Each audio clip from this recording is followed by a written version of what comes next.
Henning is a retired employee. Rich Henning is a retired employee of the National Oceanic and Atmospheric Administration, which is NOAA.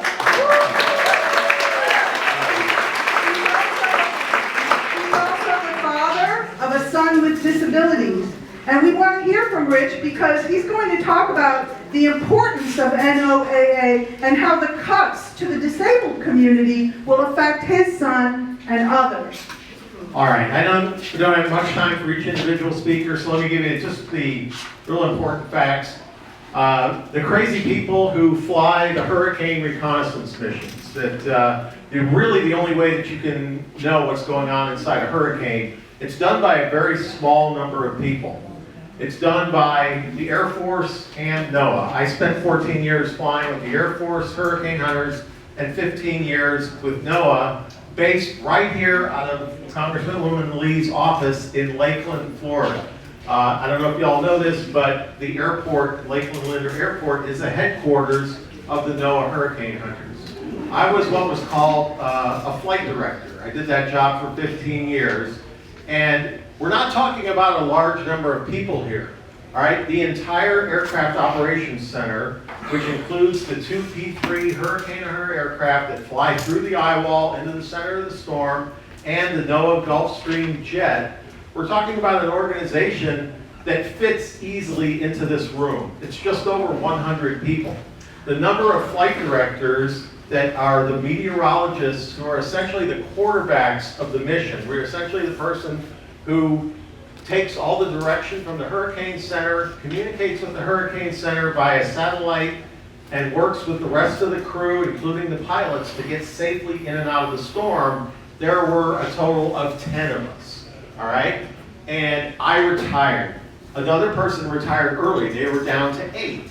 And what did they do a few weeks ago? They fired 2 of them, all right? So for a while, they were down to 6.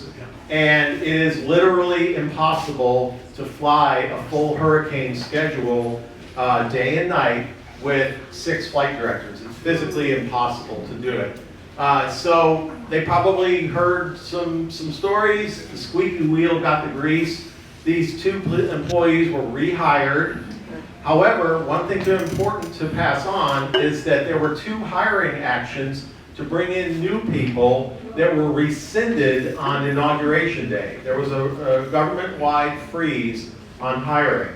And 2 new flight directors that were hired and just hadn't shown up in Lakeland yet never assumed their positions. So we're not back to full strength at the NOAA Hurricane Hunters. In fact, they're actually down 3 positions because my old position was supposed to be filled by a support meteorologist who was going to be promoted to this flight director job and hasn't been. So they are woefully understaffed there. And in general, the community of atmospheric research is extremely vulnerable right now because you talk about the number of NOAA employees being cut.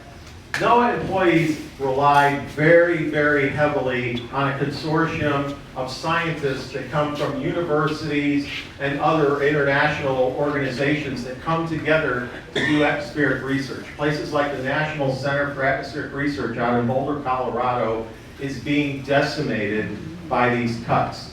And what that does is it directly impacts the ability to better the computer models that make those hurricane forecasts better. So it's not just governmental employees, it's the evisceration of grants to places like NCAR. They basically cannot operate. Places like the AOML laboratory down in Miami that works with graduate students and postdocs at the University of Miami to do hurricane research. Places like that have been basically annihilated by these cuts. So I know we're running short on time, but I just wanted to kind of give you the quick look at what's going on. Yes, ma'am. Privatization, your thoughts? Privatization.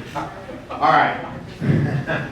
How on earth are you going to make money flying hurricanes? It's a very small organization. I'm not sure where the profit incentive would be. In general, when you talk about the gathering data, all of the things that you see, the Weather Channel, apps on phones, they package weather data, all right? The data that is actually collected is collected by NOAA, all right? They package it, make it into pretty apps that you can see on your phone. They don't gather data, all right? That comes from thousands of sources all around the world, and there is no profit incentive in that. It's in the selling of the apps on your phone.